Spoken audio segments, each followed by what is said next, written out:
Tony Moore Jr. Tony, that's Melissa Phillips. Hi, Melissa. Hi, Tony. Good Nice morning. Nice to meet you. Oh, look at you. You got all your awards back there and degrees and all kinds of stuff. Look at you. Yeah, that's all volunteer work. Oh, I love it. We need more people like you. Oh, thanks. Yeah, because people don't know the art of caring for others. They're selfish. There you go. Yes, I would agree with that. Yes. So we need more people like you to show people how to care for others and have empathy. See already, Melissa. See already, right? We're kind of talking a little bit about that a little bit. We were. Yeah. About that. Yeah. I think it's that's a great thing because I have friends who are having to caretake their parents or caretake a person in their life, and they were not used to that at all. They're used to doing everything themselves. They're off them, so they're like, this is hard work for it's hard work anyway, but like for them, they're like, oh Lord. My mother especially, she's having to kind of caretake after my stepfather. She's used to being taken care of. My mother is still taken care of. Benita will always make sure she's taken care of. My mom, she tries. She tries still. And part of it is to keep him moving around still, keep his mind still going at some level. He's slowed down a lot. Of course, he can't do everything he used to, and he wants to serve her still. Like you can tell he's just used to. They've been married 20 to 23 years. My mother has not driven in 23 years. She has not cooked in 23 years. She doesn't even tie her own shoe. He did everything for her. Oh my gosh. She found a man who was like devoted to her. And so now that he's getting older, there's some stuff setting in. He can't do everything he used to, but you can tell he's still trying. He's still trying to keep it going. But for her, she's like, I'm not used to this caretaking. I don't do this. She goes, cook. That's a good man. I can't find a man to commit to lunch. I'm just saying the same thing. I know exactly. I'm like, what? It's lunch is at 12:30. Oh my God, I have to cancel. Bitch, I'm hungry. Like I scheduled things around for this lunch. Now I gotta figure it out. Hey, so Melissa, because she's married. What's the last time you actually went on it? When you went on it, what's the last time you went on a date before? What was your last dating situation? How long? Oh my goodness. Okay, so I've had since I was 23. I'm not going to do the math for y'all, but since I was 23, I've had 2 serious relationships.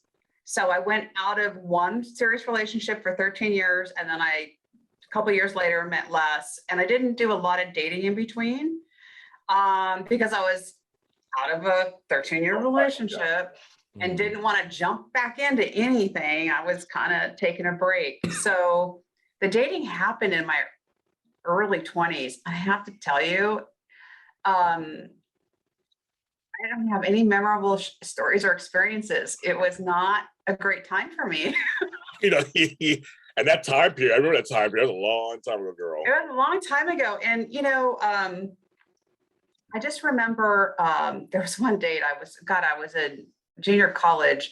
I had a classmate who had a crush on me. He was really nice and sweet. And he took me out on a formal date and everything. The problem though was he took us to, I think we went to a comedy club that was actually big in, the Valley in LA at that time. And we didn't get to talk at all. So it was kind of a weird thing. Like, I don't really know you. And now we're at a comedy club and we're not connecting at all because it was a little weird. But I do remember that thinking to him, I felt bad for him because he, wanted a connection. And I'm like, I can't hear you. Yeah. He should have done like a cocktail or, coffee, something before so that you could just talk. And then when you got to the comedy club, that was just a way to just kind of like, okay, we've connected. Now we could just enjoy a show. And then maybe in between still continue conversations and stuff. He needed a friend like you, Tony. Listen, many of people have a friend like me because they continue to put me in the friend zone. So I am giving all of this great advice to my friends so that they can have great relationships while I just sit and watch and go, congratulations on your relationship. I'll just sit here single. Oh. I was just telling you the thing about being single. I was telling you the thing about the last show, about being single. But no, I agree with Tony and with you. It's like, it's weird when you go to a date. It's like when you pick and choose what the date is, I'm always cognizant of like, are we going to talk?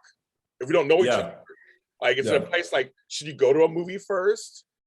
No. Because you don't know. No, I say no, right. You should not go to No. movies because like we won't talk, we'll sit and watch the movie. I mean, I also don't want to do dinner necessarily. okay. I'd rather do something that's a little more like bowling. Ooh, yeah. Could be because I feel like this. A dinner is like commitment, right? And so you have to like sit and you have to talk and then you have to like get the appetizer and then get the food and then you gotta, but then like if it's not going anywhere, but you're stuck, you know what I mean? Like there's no way out, you know what I mean? Like because you're hungry, like you can't be like, oh, can you just box that up? I mean, like you don't want to do that. So like I feel like something like a coffee or like bowling or something where you can interact and kind of get to know them first to see if you want to spend that amount of time together is better. Because sometimes you don't know, like sometimes you're like, ooh, like I'm really into this person, and then they get to talking and you're like, yeah. For you single guys on the call right now, do you ever or have you ever asked, a friend to say, okay, I'm on a date, it's going to start at 8, text me at 8:30, just in case I need to like have a lifeline and get out of there? Yeah. Well, you have to date in order to have that kind of exit plan.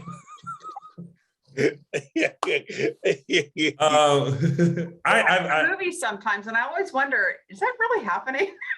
I've done that, and I've also done the thing where I may bring my date with me somewhere where my friend is. Tony's met a couple of my guys, and I brought by so you can see what they feel a little bit, so kind of like give the look or the text later, like, oh, they're okay, like they're nice, they seem nice or whatever. Like I've done that a few times where I'm like, I'll bring you by the job that I know someone's going to be kind of at. So I've done that also. But no, I've done the phone thing back in the day, back in the when we first got cell phones, and my Sony Ericsson phone with the had to pull it out with the antenna. James, you say that as if like you shouldn't have been around when the first cell phone was around. You were around when stone tablets were invented. I was. They're very heavy. Yeah. Melissa, I always tell James that he had a front row seat to when Moses parted the Red Sea. Well, I have to tell you, we're the same age, Tony. Yeah. So you weren't there. You sitting were right next to James. Going, that's no tablets. What are you talking? How did Moses do that? No, yeah, exactly. But we used to, back when the cell phones first started, there was no texting or anything. It was just a phone. You just had a phone. I remember that. I said, okay, I'm going. Well, I would tell one person I was going on a date. First of all, well, that's smart. Because we were all a bunch of us were singles. We all said, okay, just so, and like kind of saying where we're going. Like I'm going. Back in Sacramento, San Francisco, it's a very small city. I can say, well, I'm going to the cafe. So here is this, just in case. There were a couple times I would leave the phone number of the person in my bedroom on my desk, just in case. You just never know. These little dating techniques, you just don't know. But I'd have it. But I'd tell Freddie, just call me about half hour in, and I'll go. Oh, excuse me 1 second. Yes. Oh my God, no. It's. I'm so glad that worked out. Okay, goodbye. Or oh my God. Okay. I'm like, sure. Yeah. So I did. It's not just the movies. I have done that. Yeah. I wish I had the opportunity to do that. Oh, Tony, when was the last time you were actually on a date? What year is this? Well, I say last year's a lost year to me. I think last year I said right. Last year. Yeah, it doesn't count. And actually, last year I went on a date. Went on a date last year? No, I deleted all of the apps last year. Because my friend was like, oh my gosh, like you should make sure you're on the apps because with quarantine, like everyone's just stuck in the house. And, I have a couple of people who are like people who like normally don't reply or like replying and it's all great. And I'm like, oh my God, this is great. And so I'm, the phone, I'm like, all right. I'm like, hey, hi.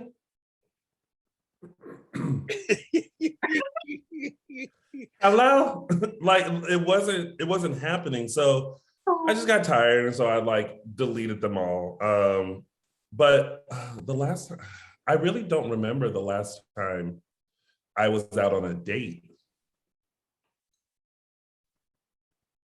Yeah, well. Yeah, no, I don't. It goes by fast. It goes by fast. It really goes by fast. Well, because sometimes like you're hanging out with someone and you didn't realize that they considered it a date. Yes, that happened.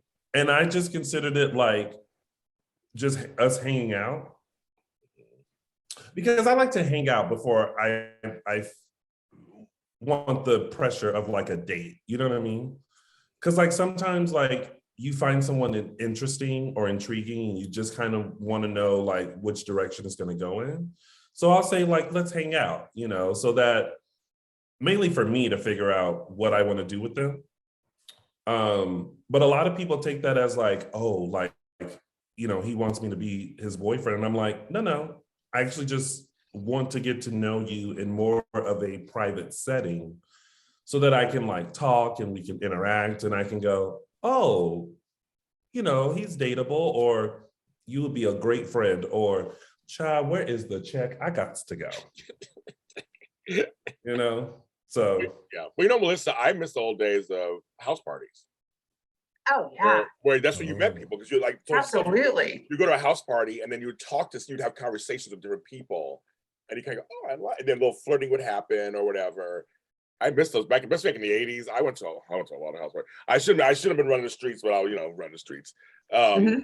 You know, you it's were her, just she running them know, streets. she know too. It was the '80s, a different time period. Yeah, oh, yeah. Oh yeah. I managed to go to quite a few parties actually in that decade. You know what's really fun? We had been invited to a birthday dinner party. I want to say two weekends ago.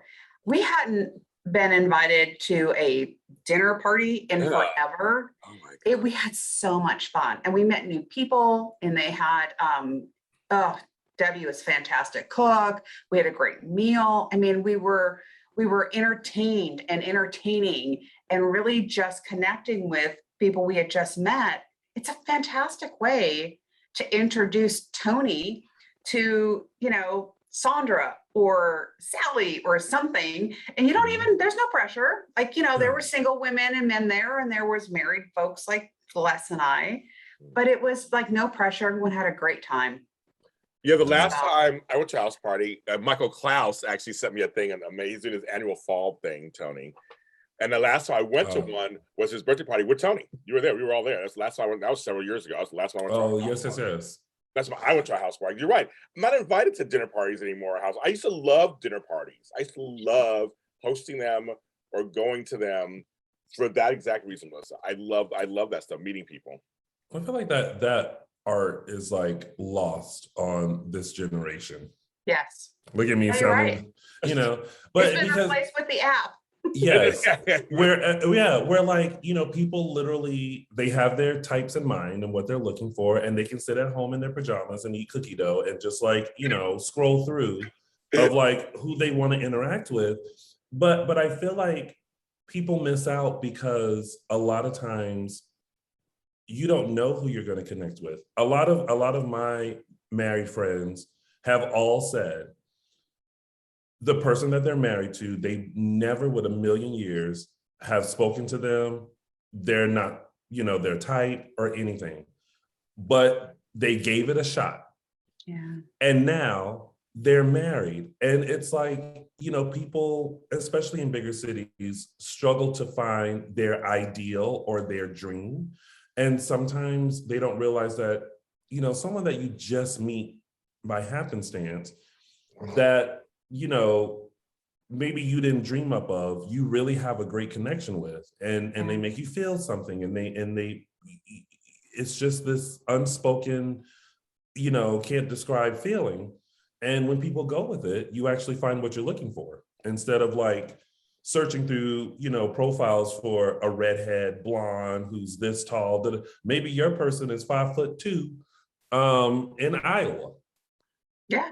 Oh, that's true. You don't know, but you have to be willing to be open and give that a try. And I think a lot of people just are not, unfortunately. I agree.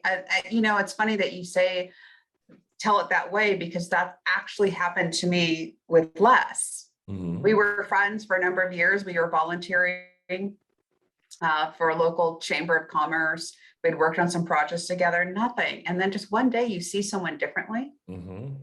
And, you know, a couple of years later, there we were. together, and that's how it happened. And I wasn't looking. I had just got out of that whole 13-year thing, and I was like, and then a couple years later, I just saw, I knew him, I knew of him, and I saw him differently one day. So that's how you're absolutely right, Tony. That's how it happens. Oh, I had a question about were you married in that 13-year relationship, or was just? No, I married late. Yeah. I always wonder, because in our minds, like when you've been with someone for 13 years, you start wondering at some point, like, where is this going? Like, are we like committed to each other? Are we gonna be like, where is this? And then you just end up just being in this relationship, and I guess, I don't know, like not knowing, like, did you want to marry? Like, was there conversations about it? Like, what kept you there for 13 years in just a boyfriend, girlfriend like status? Good question. We were best friends. Okay. And so I think that was a strong element of keeping us together. Earlier on in the relationship, there was talk about marriage and kind of visualizing a future together and all of that. We were highly independent people. He started a business. I went into sales and insurance. And so we were so focused on what we were doing in our own lives to improve our own lives. We never connected, like we never came together and dovetailed. We were always very separate. And then there was a breakup in year 11. We split for a year and we got back together for another year. And I just would have to credit, there is and I don't mean to demean our relationship because we were truly best friends. But there is a little convenience factor that goes along with people who are working, and you can rely on someone to be there for you and support you and love you. But you don't live together, you're really not building a life together. My dad was super unhappy about the whole thing at the end. He was the one telling me, it's time. And, I just think that it came to that point, Tony, where we both were in agreement. It's like, yeah, okay. Yeah. And we're still friends after that. We're still friends. Do I know him? Did I know him back then, Melissa? No, you never met him. Oh. I know Melissa like 20 years. I'm trying to figure out. Well, for 13 years, honey, she had a secret love.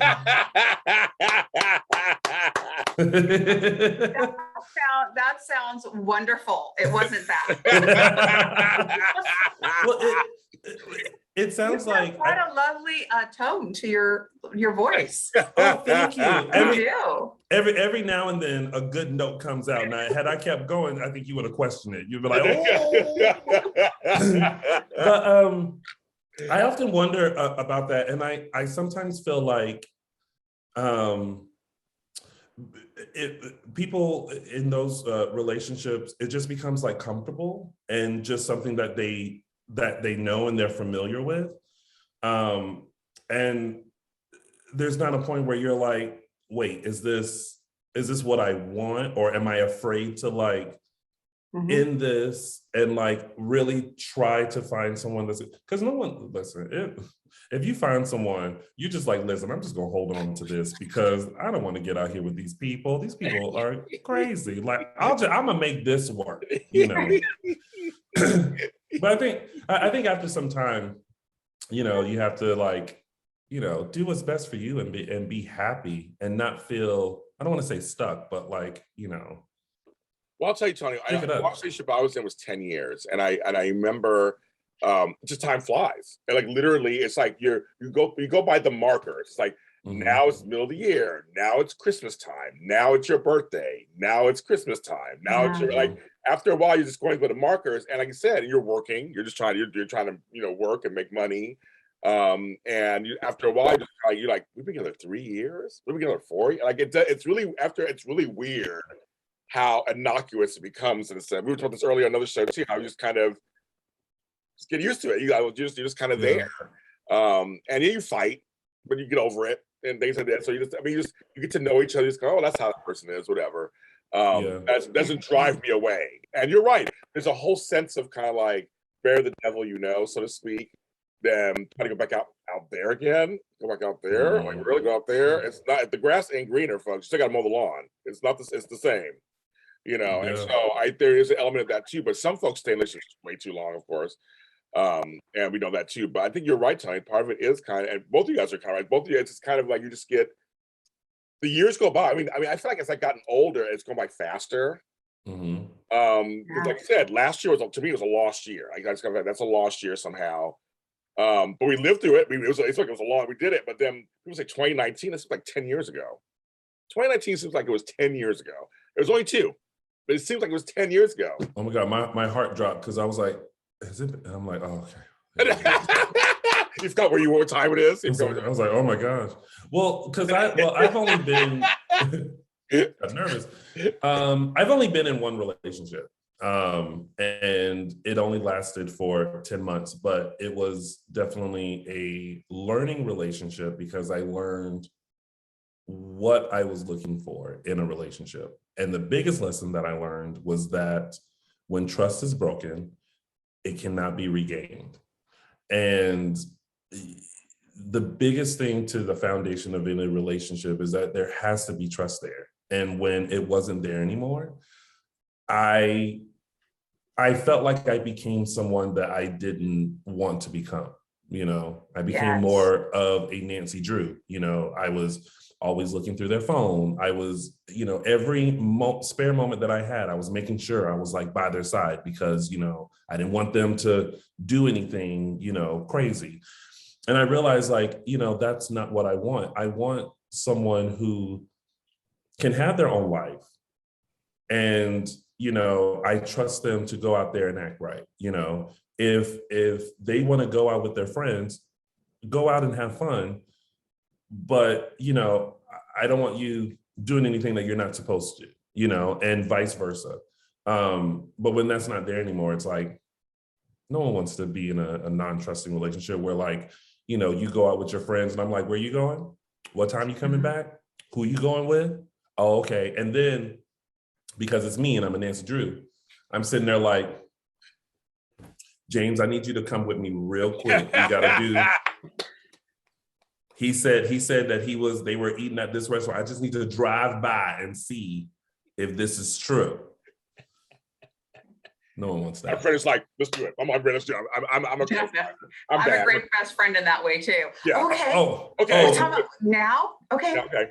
Me too. And like I'll get into it. I'm like, listen, let me tell you what time we need to go. We need to go like around dark time. We're all black. I got a black car. We can tell it. Like, you know what I mean? If we need to go to Enterprise and rent a car because he knows your car and my car, then we can do that.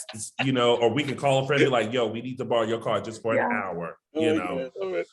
That's a good friend in my dictionary. Yeah. Mine too. Oh yeah. Mine too. I don't ask very many questions. I'm just like, sure, what do you need? Okay, let's do it. I'm a total co-signer. That's the problem with me. You know, if somebody is dissing you, I'm like a pit bull. Let's go. What we doing? What we doing? I don't care. I'm not scared of anybody. Let's do it. Let's just do it. Yeah. That's the problem with me. You know, it's funny you touched on something, Tony, about becoming somebody you don't want to be. You know, that's the first sign that you're unhappy and you're in a bad relationship when you start going outside of yourself. Mm-hmm. And I've experienced that too earlier on. And I became that person too once. Yeah. And it took me a while to get back to kind of square, you know, be myself again, because this person made me crazy.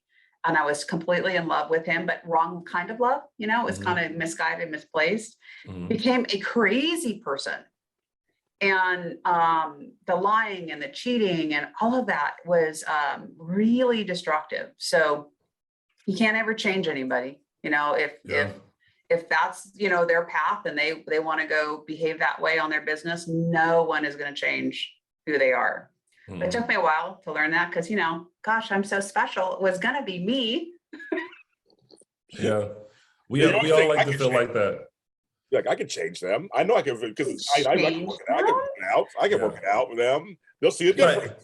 It's like, hello, do you see what you have? Yeah. Surely there is nothing else better. And my ex, he did go from sugar to shit. So within the first 3 months of our relationship, I caught my ex cheating on me. And the way that I caught him was I wasn't Nancy Drew. I went through the phone, I had asked questions, and we had lived in a different city. So I did a drive-by his house this particular night. And you know, he's white, and there were a pair of black legs in the kitchen from the window that I could see that were not mine. And so yeah, I was just like, and when I saw the guy, you know, no offense, but I'm looking at him and I'm looking at me and I'm like, the audacity of you to go get this when you have this. Excuse you, sir. Thank you. So, oh Lord, that, you know what? I really feel like if they ever do a movie of my life for Lifetime or big screen, like they have to include that scene. There you go. That there you go. Yes, iconic. That was a scene from a movie. It was. But I'll tell you something. It's funny because you're right. What's weird? The weird thing is, you don't realize that you're in it. Yeah. Beginning, you never realize when you begin to spin. It's always when you're in the middle of spinning. You go, wait a minute, I'm acting crazy. Like, I mean, like it's always weird. Like it's not magical. Then like just poof, all of a sudden you're crazy. And like it was happening little by little. But like I never realized it until I'm like having that same argument with this person 5 times. Like, yes, did we have this argument 4 times ago? Like, and then I'm like, oh my God, James Lott Jr., get out. Like, you know, like run. But I never noticed it until you're in it. Yeah. I always do that face of like in any situation, the am I crazy face, where you kind of go. Yeah, it's true. It's true. And the other defensive mechanism from the other party is always trying to make you believe that you're crazy. Yeah. Like you're making it up, or you're thinking, you know, no, that's not what it was. Yes. Yeah. That was my sign. Okay, I'm the crazy one. Yes. Okay. And you're just a cheater. I think for me, I think that's why I've always been a receipts kind of person. Yes. Yeah. I will ask questions. I will investigate. And if I ever ask questions, it seems confusing at first, but I know where I'm going. So depending on it actually just happened at work. I asked the management how much these guys made for a private event, because there was one guy that I felt like was being shortchanged. Mm-hmm. And so out of the blue, I was just like, so how much did the other 2 guys make? And they were like, wait, what do you, I'm not sure, you know, why? And I'm like, answer that question first, and then just go on this journey with me. Because I know where eventually I'm going to end up. But I think that's why I've always been like a collector of evidence. So I can say, well, remember you said this? Well, now you're saying this. And so that doesn't add up. So that's why we're here where we are now. I love taking people's words and throwing them back on them. It's a life coaching thing that I learned in life coaching school that just served me well. It's like, I love to say, well, nope, you said this. These are your exact words. Yep. And then they go, what? Everybody starts stuttering all of a sudden. You're like, why are you stuttering? Mm-hmm. It's what you said. It's what you said. So I'm saying it back to you. And it's a technique that you learn to do when you're with the client to clarify what they want. So a lot of times you go, okay, so what you're saying is blank. I'm sure in insurance, why you do the same thing where you're kind of like, okay, so this policy, so you said you need blank, and like you say it back to them. They go, oh no, I mean this. Like sometimes they'll correct you. They go, okay, got it.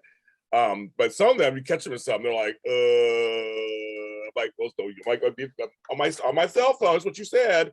I mean, you said it. I love having proof. I love having proof. I love when someone says, I didn't say that. Here it is. November 7th, 2020 at 11:40 a.m. You said, and I quote, it's here. Now what? Yeah. You know what, though, for Tony, there when you do find that right partner, I refer to Les as my partner in life. We're married, that's great, but he truly is a partner. Yeah. When you find that person, a lot of that will leave you, because the wonderful thing about love and being valued is that it makes you more confident, and you're not looking for those things, those triggers, because they're just not there anymore. Yeah. So there is that God, I can't believe you're single. God, you have the greatest personality. Oh, thank you. You know, people are crazy out there. They're Just crazy. crazy. They're crazy. Both You of know, the Are key. wonderful. And so, God, the personalities on you guys. I mean, come on. Who wouldn't want to be with you guys? Shocking.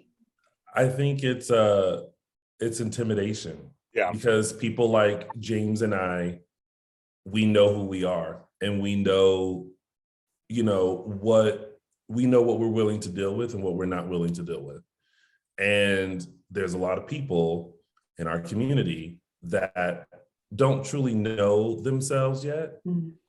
And so, they're willing to conform, as James and I talked about last night, conforming to the ideal of what everyone is looking for, or they just don't have, and I'm not saying this about everybody, but some just don't have direction in life. Like, they don't know what they want to do, and so they're just kind of out here, and then you get someone like me and James who, like, we're very ambitious, we're very goal oriented, we know what we're looking for in life and in a partner and everything like that. And that becomes intimidating, because I think it also makes the other person wonder, oh, well, am I worthy of someone like that? Mm-hmm. And what they don't realize is that, like, we welcome you, because we'll take you as you are, as long as, you don't, as long as you're not crazy. Yeah. But allow us the opportunity to interact and see where we can go, instead of feeling like, I'm not worthy of someone like this, or you'll find someone, that's right for you. I've heard that many a times. People have been like, you know what, you'll find a guy that's right for you. And I'm like, but I was interested in you. So are you not right? My ex is calling me. Speaking of that. Which one? I should say his name. I was going to say his name on camera. Fresno? Yes. Girl. Weird. You're saying that. I know. I'm like, why are you calling me? She need help with something. I'm like, That's why are you calling me? That's why they always call. They always come back, James, because they need something. Yeah. I'm like, why are you calling me? Kind of funny. Well, you get nothing. Yes, you get nothing. But no, I agree with Tony completely. And I think I would just add that I think also because of who we are, we mirror back to them their own insecurities and what maybe they're not doing themselves. Yeah, good point. I think it's also, and that happens with a lot of my female friends too, who are together and have great jobs. They can't get good men, because it goes to them going, well, they're doing really well from, like, what am I doing? Like, or that's kind of like they're at this age, they're here. And, I have one girlfriend who has her own house stuff, and a lot of guys are intimidated by that. They don't have, they're renting still. You got a house and you're 40 years old. Like, I'm 42 and I still renting at a tiny apartment. And she's like, I don't care about this. Everybody has different paths to get where they're going. Yeah. So it's kind of like Tony and I are mirrors to you going, yes, we have personality, we're fun, we're ambitious, we're strong, we're well-rounded. Maybe you feel like I'm not as well-rounded as they are. I'm not as strong as they are. Like, I mean, how can I even? It's just, and a lot of people in general are just not ready to look at themselves. But not everybody's ready to do the work. I've done the work, so I just know I looked at it. It's hard to look at yourself. Or they want to be taken care of, and I'm not taking care of anybody else. Like, you got to bring to the table the same thing I'm bringing to the table. Like, I'm not here to, oh my God, my bill is past due. Well, what you gonna do? Right. I need paint supplies for school. Okay, good for you. Go get some financial aid. I mean, I don't know. I mean, yeah. So, it's crazy to me that a lot of people in LA do want to be taken care of, and they want to find someone that can take care of them financially while they pursue whatever. And listen, I'm just not that type. Like, James Lott Jr., I love you, but if you called and asked me if you could borrow money, I would say no. Yeah. Only because, James. Call me. He's not calling. and I like James said, I'm a co-signer. Oh, okay. I think for me, it's because like money has been a major like an issue it's caused problems in friendships. I get that. And you know, some people that like I've loaned money to, and sometimes you loan money knowing that you're not going to get it back, but sometimes it's the principle. You know, it's like, you're my friend and I'm here to help you. Why am I still asking you for money a year later? You know, I should take that back. James, I trust you enough to know that like you have a plan to like pay me back. But like it's really rare for me to do that, because I feel like it could be a detriment to the friendship. Because one or two things can happen. If I loan you the money, I may not get it back, which then makes me look at you a certain way now.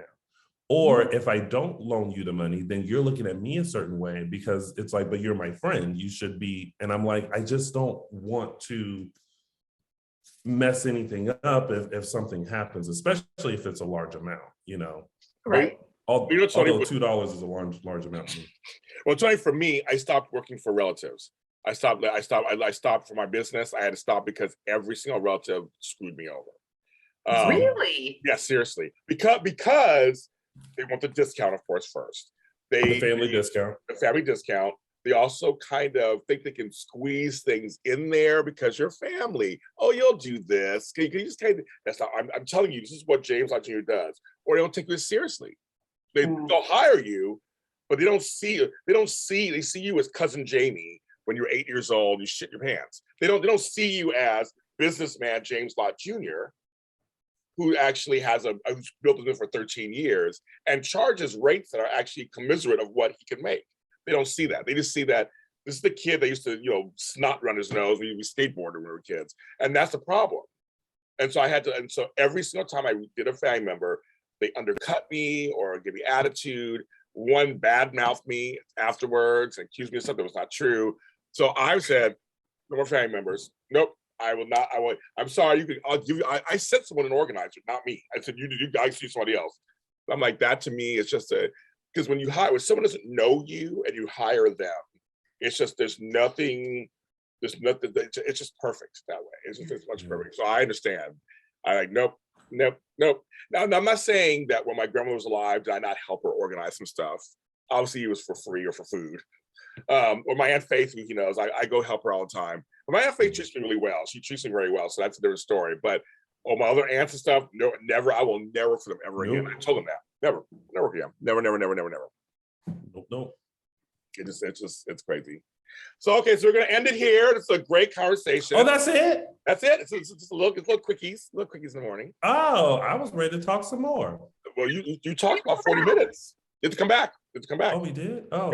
We did. Well, no, yeah. It goes fast. It does go fast. Yes. Okay, well, I'll come back. I got a lot more to talk about. Yeah, I'm so happy. I'd love to continue our conversation. Yes. Yes. So Tony, tell people where they can actually find you they don't want to promote you on the interwebs. You can find me on the corner of Santa Monica and Highland between the hours of You all between 3 a.m. and 6. Yeah. Oh no, girl, not that late. I'm a high price hoe. You got to find me early before I get home and get into bed and take this bra off, honey. No, you can. I'm not a whore. He's I not. Make that clear before someone messages me and is like, "What's your rates?" No, I was just kidding. But you can find me on all social media platforms at Lounging with Tony, or you can tune into my weekly recap of Days of Our Lives every Sunday, and that is Dish and Days, and you can find us on YouTube, Twitter, and Instagram. I feel like I should like promote my other stuff more because I'll just promote me and it's like, good luck. Good luck. And this is Coffee and Conversation with James and Melissa. And you can follow us on all of the audio streaming services. We're there, folks. You can find us. Listen to our wonderful tones on your ear holes. Or you can go to YouTube to my online network, JLJ Media. And there's a whole playlist. It's Coffee and Conversation with James and Melissa. And go ahead and like, subscribe, share, follow. Thanks to the folks who are saying they're enjoying this. We really appreciate that you like our talks. Sometimes it's just us, and sometimes it's with our friends. And so I'm glad you joined us with our coffee, our conversation. We spilled some tea. And we love you guys, and we'll see you next time.